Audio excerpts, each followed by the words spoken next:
Assalamualaikum warahmatullahi wabarakatuh. Perkenalkan, nama saya Jainul Karim, mahasiswa dari UIN Sumatera Utara, jurusan Sejarah Peradaban Islam.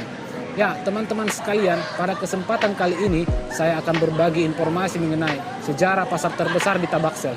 Ya, sebelum kita lanjutkan video ini, kepada teman-teman sekalian, jangan lupa untuk like, comment, and subscribe.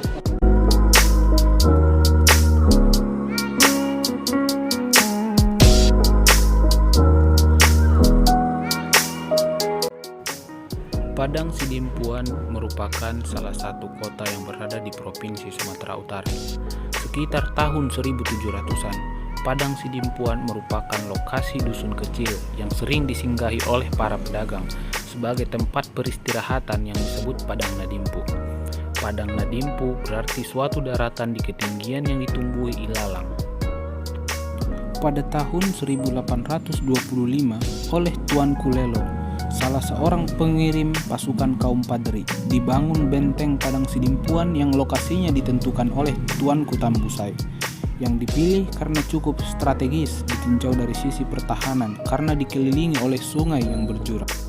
Sejalan dengan perkembangan benteng Padang Sidimpuan, maka aktivitas perdagangan di daerah ini semakin berkembang, yang mana salah satu bagian dari pasarnya yaitu Pasar Sagumpal Bonang. Pasar Raya Sagumpal Bonang mulai dibangun pada tahun 2003 pasca terjadinya kebakaran besar di Pasar Lama yang menghanguskan seluruh bangunan pasar. Kebakaran pasar itu memunculkan banyak polemik, mulai dari isu sengaja dibakar oleh preman setempat, pedagang, sampai orang luar. Hal itu didasari oleh keinginan masyarakat agar diberi perhatian oleh pemerintah kota yang baru dilantik. Pasar Lama yang terbakar dibangun kembali. Tampilan Pasar Lama pada tahun 1936 sampai 1939 sudah sangat ramai.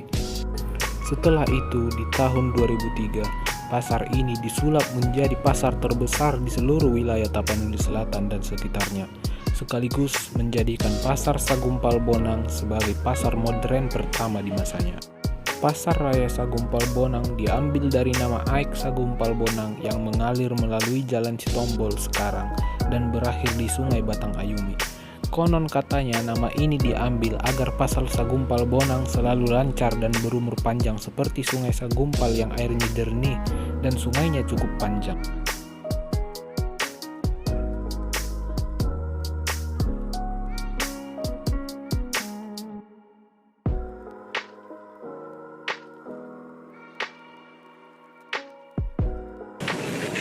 Jadi teman-teman sekalian, Pasar Sagumpal Bonang ini dulunya disebut dengan Pasar Baru, yang mana telah berdiri sejak tahun 1800-an sebagai pusat perdagangan pada masa itu. Maka tak heran Padang Sidimpuan dulunya merupakan dusun kecil di antara pegunungan dan lembah, dan wilayahnya ditumbuhi oleh ilalang. Maka tak heran Padang Sidimpuan dulunya disebut dengan Padang Nadimpu, yaitu daratan di ketinggian yang ditumbuhi oleh ilalang.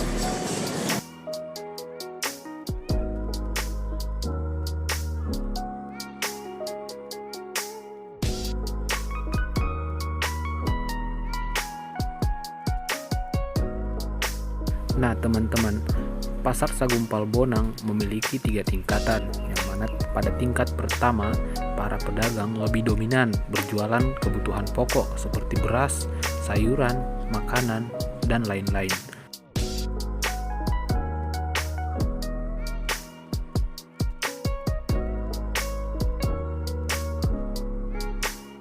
Nah, sedangkan pada lantai kedua, para pedagang itu lebih dominan berjualan bahan-bahan sekunder, baik itu pakaian dan sejenisnya. Serta pada lantai ketiga, para pedagang itu dominan menjual barang-barang aksesoris seperti handphone, bahkan emas sekalian.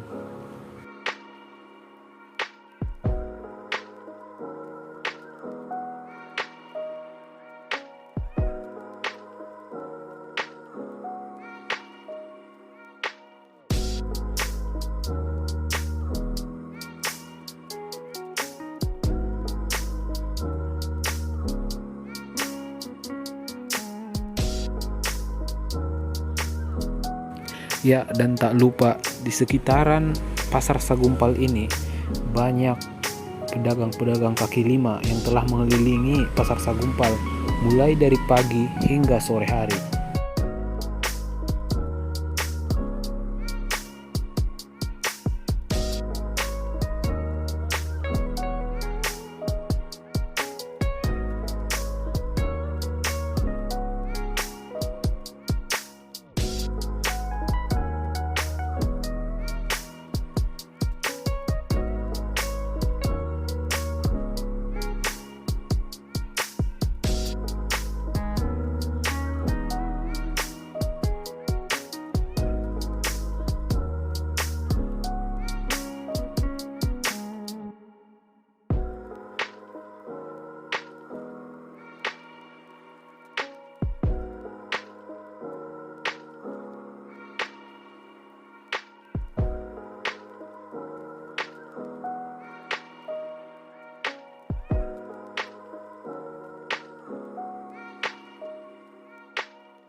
Setelah ini teman-teman, nantinya kita akan berlanjut ke bagian kedua, yaitu pasar pajak batu. Nah, tentunya pasar ini juga memiliki nilai sejarah yang tinggi.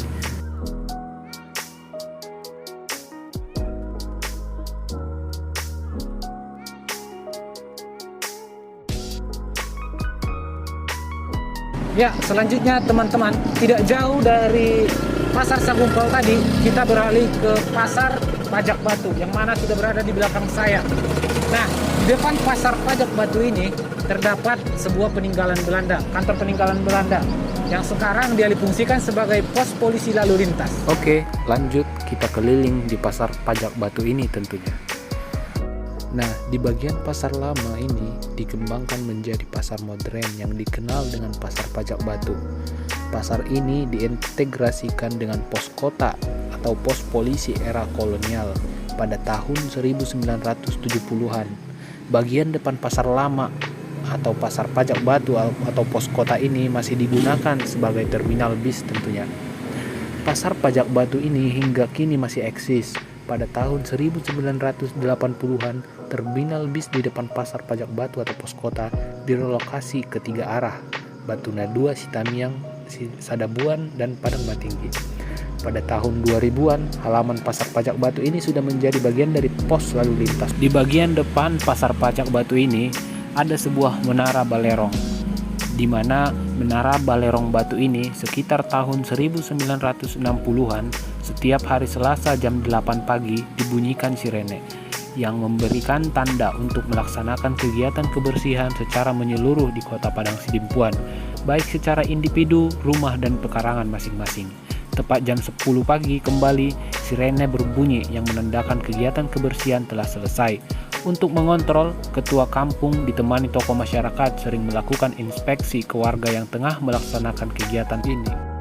Ketika itu, kota Padang Sidimpuan masih merupakan ibu kota Kabupaten Tapanuli bagian selatan. Dulu sering sekali Bupati Tapanuli Selatan berkeliling di sekitaran pusat kota dengan memakai celana pendek dan tongkat komando, seraya mengutipi sampah yang berserakan di depan toko, agar yang punya toko malu. Budaya menjaga kebersihan di kota ini dulunya sangat baik sekali.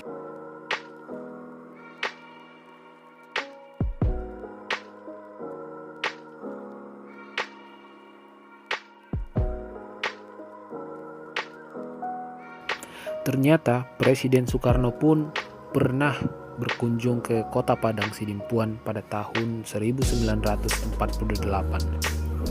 Sewaktu rombongan Bung Karno tiba di Padang Sidimpuan, beliau mengucapkan kata-kata selamat bertemu dengan mengucurkan air mata. Rakyat Tapanuli tidak ternodai sebagai rakyat yang tidak setia kepada janji dan sumpahnya. Sumpah setia kepada negara dan presiden serta wakil presiden yang diikrarkannya sejak pemakluman kemerdekaan dipegangnya teguh. Tidak sia-sia air mata orang tua yang tercurah di waktu kunjungan yang mulia Presiden ke Tapanuli pada bulan Juni 1948 sebagai suatu tanda gembira dan berterima kasih. Nah, disinilah tepat lokasi di mana Soekarno berdiri dan menyapa rakyat yang ada di Tapanuli ini. Soekarno juga berpidato dalam rapat raksasa di Padang Sidimpuan yang dibanjiri rakyat. Hujan tak menghalangi mereka untuk mendengarkan pidato Soekarno. Bahkan ada yang datang dari Labuhan Batu atau Sumatera Timur sampai selatan Selatan, dan Pasir Pengaraian atau Riau, dengan berjalan kaki menempuh jarak ratusan kilometer. Sorenya, Soekarno memberikan kursus politik. Presiden Soekarno tiba di Tapanuli untuk menggembleng dan mengobarkan semangat bersatu paduan rakyat, termasuk Padang Sidimpuan. Hingga pada akhirnya sebuah persatuan menjadi bertambah kuat.